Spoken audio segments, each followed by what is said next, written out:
ನಮಸ್ಕಾರ, ಎಲ್ಲರಿಗೂ ಸ್ವಾಗತ. ನಾವು ದಿನನಿತ್ಯ ಕಳಿಸೋ ಪ್ರತಿಯೊಂದು ಇಮೇಲ್, ಪ್ರತಿಯೊಂದು ಮೆಸೇಜ್ ಹಿಂದೆ ಒಂದು ಇಂಟ್ರೆಸ್ಟಿಂಗ್ ಪಯಣವೇ ಇರುತ್ತೆ. ಅಂದ್ರೆ ಒಂದು ಪ್ರಶ್ನೆಯ ಜರ್ನಿ. ಆ ಜರ್ನಿ ಹೇಗಿರುತ್ತೆ ಅಂತ ಇವತ್ತು ನೋಡೋಣ ಬನ್ನಿ. ನಾವು ಸೆಂಡ್ ಅಂತ ಬಟನ್ ಒತ್ಬಿಡ್ತೀವಿ ಅಷ್ಟೇ. ಆದ್ರೆ ಅದ್ರ ಹಿಂದೆ ನಿಜವಾಗ್ಲೂ ಏನಾಗುತ್ತೆ? ಅಬ್ಬಾ, ಆ ಒಂದು ಚಿಕ್ಕ ಕ್ಲಿಕ್ ಇದೆಯಲ್ಲ, ಅದ್ರ ಹಿಂದೆ ಒಂದು ದೊಡ್ಡ ಪ್ರಾಸೆಸ್ಸೇ ನಡೆಯುತ್ತೆ. ಆ ಪಯಣದ ಒಂದೊಂದು ಹೆಜ್ಜೆನೂ ಈಗ ನೋಡೋಣ ಬನ್ನಿ. ಓಕೆ, ಸೊ ಈ ಪಯಣದ ಮೊದಲ ಹೆಜ್ಜೆನೇ ಒಂದು ಫಸ್ಟ್ ಹ್ಯಾಂಡ್ಶೇಕ್ ಇದ್ದ ಹಾಗೆ. ಇಲ್ಲಿಂದಾನೇ ಒಂದು ಕ್ವೇರಿಯ ಜರ್ನಿ ಶುರುವಾಗೋದು. ಅದು ಹೇಗೆ ಅಂತೀರಾ? ಒಂದು ಸಿಂಪಲ್ ಮೆಸೇಜ್ ಮೂಲಕ. ಯೋಚನೆ ಮಾಡಿ ನೋಡಿ, ಎಷ್ಟೇ ದೊಡ್ಡ ಟೆಕ್ನಿಕಲ್ ಪ್ರಾಸೆಸ್ ಆದ್ರೂ ಅದರ ಮೂಲದಲ್ಲಿರೋದು ಒಬ್ಬ ಸಾಮಾನ್ಯ ಮನುಷ್ಯನ ಪ್ರಶ್ನೆ ಅಲ್ವಾ?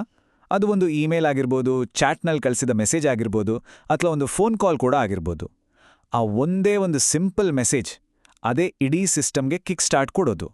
ಸರಿ, ಮೆಸೇಜ್ ಕಳಿಸಿದ್ವಿ, ಅದು ಎಲ್ಲಿಗೆ ಹೋಗಿ ಬೀಳುತ್ತೆ, ಅದಕ್ಕೆ ಯಾವೆಲ್ಲ ಟೂಲ್ಸ್ ಇವೆ, ಇದನ್ನು ನಾವು ಒಂದು ಕಂಪನಿಯ ಡಿಜಿಟಲ್ ಫ್ರಂಟ್ ಡೋರ್ಸ್ ಅಂತಲೇ ಹೇಳ್ಬೋದು. ಒಂದೊಂದು ಡೋಲ್ ಕೂಡ ಬೇರೆ ಬೇರೆ ಥರದ ಕ್ವೆರಿಗಳನ್ನು ವೆಲ್ಕಮ್ ಮಾಡುತ್ತೆ. ನೋಡಿ, ಮುಖ್ಯವಾಗಿ 3 ಪ್ಲಾಟ್ಫಾರ್ಮ್ಗಳಿವೆ. ಇಮೇಲ್ ಅನ್ನೋದು ದೂರು ಕೊಡೋಕೆ, ಏನಾದರೂ ಫೈಲ್ಸ್ ಕಳ್ಸೋಕೆ ತುಂಬ ಯೂಸ್ ಆಗುತ್ತೆ. ಆದರೆ ತಕ್ಷಣಕ್ಕೇನು ಉತ್ತರ ಬೇಕು ಅಂದರೆ ಆಗ ವೆಬ್ ಚಾಟ್ ಬೆಸ್ಟ್.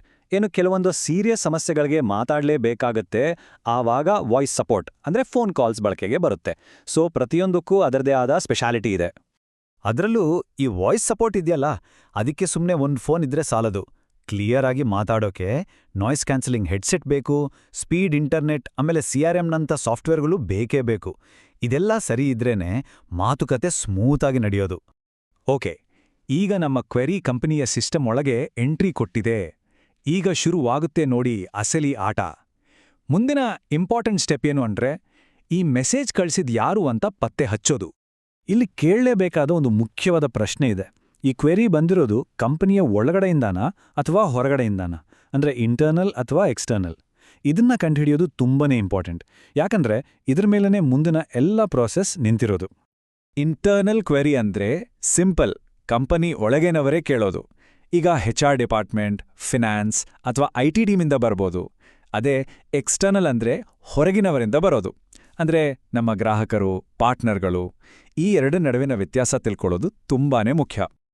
ಹಾಗಿದ್ರೆ ಇವೆರಡನ್ನ ಬೇರೆ ಬೇರೆ ಮಾಡೋದು ಹೇಗೆ? ಕೆಲವು ಸುಲಭದ ದಾರಿಗಳಿವೆ. ಮೊದಲು ಇಮೇಲ್ ಅಡ್ರೆಸ್ ನೋಡಿ. ಕಂಪನಿದೇ ಡೊಮೇನ್ ಇದ್ರೆ ಅದು ಇಂಟರ್ನಲ್. ಸಬ್ಜೆಕ್ಟ್ ಲೈನ್ ಓದಿದ್ರೂ ಗೊತ್ತಾಗುತ್ತೆ. CRM ಸಿಸ್ಟಮ್ನಲ್ಲಿ ಟ್ಯಾಗ್ಗಳಿರ್ತಾವೆ. ಈ ಎಲ್ಲ ಸುಳಿವುಗಳು ಇದು ಇಂಟರ್ನಲ್ಲಾ ಎಕ್ಸ್ಟರ್ನಲ್ಲಾ ಅಂತ ಸುಲಭವಾಗಿ ಹೇಳ್ಬಿಡುತ್ತೆ. ಸರಿ, ಈಗ ಕ್ವೆರಿ ಎಲ್ಲಿಂದ ಬಂತು ಅಂತ ಗೊತ್ತಾಯ್ತು. ಮುಂದೆ ಅದನ್ನ ಸರಿಯಾದ ಜಾಗಕ್ಕೆ ಕಳಿಸ್ಬೇಕಲ್ವಾ? ಇದು ಒಂದು ಪೋಸ್ಟ್ ಆಫೀಸ್ನಲ್ಲಿ ಲೆಟರ್ ಸಾರ್ಟ್ ಮಾಡ್ತಾರಲ್ಲ, ಟೀಕ್ ಹಾಗೆ ಪ್ರತಿಯೊಂದು ಕ್ವೆರಿನೂ ಅದಕ್ಕೆ ಸಂಬಂಧಪಟ್ಟ ಕೇಬಲ್ಗೆ ಹೋಗಿ ತಲುಪಬೇಕು. ಈ ಸಾರ್ಟಿಂಗ್ ಪ್ರಾಸೆಸ್ನಲ್ಲಿ ಮುಖ್ಯವಾಗಿ 3 ಸ್ಟೆಪ್ಸ್ ಇವೆ. ಸ್ಟೆಪ್ 1, ಕ್ವೆರಿ ಇಂಟರ್ನಲ್ಲಾ ಎಕ್ಸ್ಟರ್ನಲ್ಲಾ ಅಂತ ಗುರ್ತಿಸೋದು. ಸ್ಟೆಪ್ 2, ಅದರ ಟೈಪ್ ಏನು ಅಂತ ನೋಡೋದು.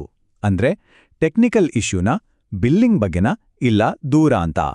ಇನ್ನು ಕೊನೆಯದಾಗಿ ಸ್ಟೆಪ್ 3, ಅದು ಎಷ್ಟು ಅರ್ಜೆಂಟ್ ಅಂತ ಡಿಸೈಡ್ ಮಾಡೋದು. P1 ಅಂದ್ರೆ ಹೈ ಪ್ರಯಾರಿಟಿ, P2 ಅಂದ್ರೆ ಸ್ಟ್ಯಾಂಡರ್ಡ್. ಇದರಿಂದ ಯಾವ ಸಮಸ್ಯೆಗೆ ಫಸ್ಟ್ ಅಟೆನ್ಷನ್ ಕೊಡ್ಬೇಕು ಅಂತ ಗೊತ್ತಾಗುತ್ತೆ. ಈಗ ನಾವು ಕ್ವೆರಿ ಜರ್ನಿಯ ಒಂದು ತುಂಬಾನೇ ಕ್ರಿಟಿಕಲ್ ಮತ್ತು ಸೆನ್ಸಿಟಿವ್ ಹಂತಕ್ಕೆ ಬಂದಿದ್ದೀವಿ. ಅದೇ ಡೇಟಾ ಸೆಕ್ಯೂರಿಟಿ, ಅಂದ್ರೆ ಮಾಹಿತಿಯ ಸುರಕ್ಷತೆ. ಡೇಟಾ ಹ್ಯಾಂಡ್ಲಿಂಗ್ನಲ್ಲಿ ಒಂದೇ ಒಂದು ಗೋಲ್ಡನ್ ರೂಲ್ ಇದೆ. ಅದೇನೆಂದರೆ ಯಾವತ್ತೂ ಸೆನ್ಸಿಟಿವ್ ಡೇಟಾವನ್ನ ಪ್ಲೇನ್ ಟೆಕ್ಸ್ಟ್ನಲ್ಲಿ ಸ್ಟೋರ್ ಮಾಡಬೇಡಿ.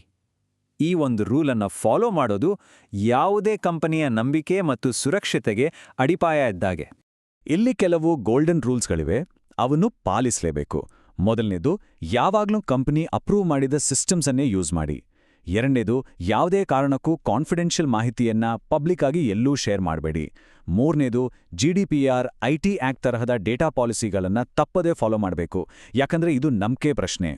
ಈ ಡೇಟಾ ಪ್ರೊಟೆಕ್ಷನ್ ಪಾಲಿಸಿಗಳು ಅಂದ್ರೆ ಏನು? ಇದು ನಮ್ಮ ಮಾಹಿತಿಗೆ ಹಾಕೋ ಒಂದು ಸೇಫ್ಟಿ ಲಾಕ್ ಇದ್ದ ಹಾಗೆ.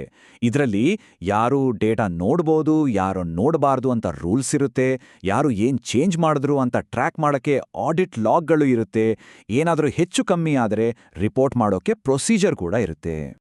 ಹೀಗೆ ಒಂದು ಕ್ವೆರಿ ಹುಟ್ಟಿದಾಗಿನಿಂದ ಅದನ್ನ ಸಾರ್ಟ್ ಮಾಡಿ ಸರಿಯಾದ ಕೈಗಳಿಗೆ ತಲುಪಿಸಿ ಕೊನೆಗೆ ಡೇಟಾವನ್ನ ಸೇಫಾಗಿ ಹ್ಯಾಂಡಲ್ ಮಾಡುವವರೆಗೂ ಅದರ ಪಯಣವನ್ನ ನಾವು ನೋಡಿದ್ವಿ. ಈಗ ಈ ಇಡೀ ಜರ್ನಿಯ ಕೊನೆಯಲ್ಲಿ ನಾವು ನೆನಪಿಟ್ಕೋಬೇಕಾದ ಕೆಲವು ಪ್ರಮುಖ ಪಾಯಿಂಟ್ಸ್ ಅನ್ನ ನೋಡೋಣ. ಇದನ್ನ ಒಂದು ಸಿಂಪಲ್ ಚೆಕ್ಲಿಸ್ಟ್ ಅನ್ಕೋಬೋದು. ಮೊದಲನೇದಾಗಿ ಪ್ರತಿಯೊಂದು ಕ್ವೆರಿಯು ಎಲ್ಲಿಂದ ಬಂತು ಅಂತ ಸರಿಯಾಗಿ ಕ್ಲಾಸಿಫೈ ಮಾಡಿ. ಎರಡನೇದು ಅದರ ಟೈಪ್ ಮತ್ತೆ ಅರ್ಜೆನ್ಸಿ ನೋಡಿ ಅದನ್ನ ಬೇರ್ಪಡಿಸಿ. ಮೂರನೇದು ಯಾವಾಗ್ಲೂ ಒಳ್ಳೆ ಅಪ್ರೂವ್ಡ್ ಟೆಕ್ನಿಕಲ್ ಟೂಲ್ಸನ್ನೇ ಬಳಸಿ. ನಾಲ್ಕನೇದು ಮತ್ತೆ ಎಲ್ಲಕ್ಕಿಂತ ಮುಖ್ಯವಾಗಿ ಡೇಟಾ ಪ್ರೊಟೆಕ್ಷನ್ ಗೈಡ್ಲೈನ್ಸ್ ಅನ್ನ ಯಾವತ್ತೂ ಮರಿಬೇಡಿ. ಇದು ವಿಶ್ವಾಸ ಉಳಿಸುತ್ತೆ. ಹೋಗೋ ಮುನ್ನ ಕೊನೆಯದಾಗಿ ಒಂದು ಪ್ರಶ್ನೆ. ಈಗ ಎಲ್ಲವೂ ಆಟೋಮೇಟ್ ಆಗ್ತಿದೆ. ಹೀಗಿರುವಾಗ ಒಂದು ಕ್ವೆರಿಯ ಜರ್ನಿಗೆ ಕೊನೆಗೆ ಯಾರು ಜವಾಬ್ದಾರರು? ನಾವು ಬಳಸೋ ಟೆಕ್ನಾಲಜಿನಾ ಅಥವಾ ಆ ಟೆಕ್ನಾಲಜಿಯನ್ನ ಕಂಟ್ರೋಲ್ ಮಾಡೋ ನಾವಾ? ಇದ್ರ ಬಗ್ಗೆ ಯೋಚನೆ ಮಾಡಿ ನೋಡಿ.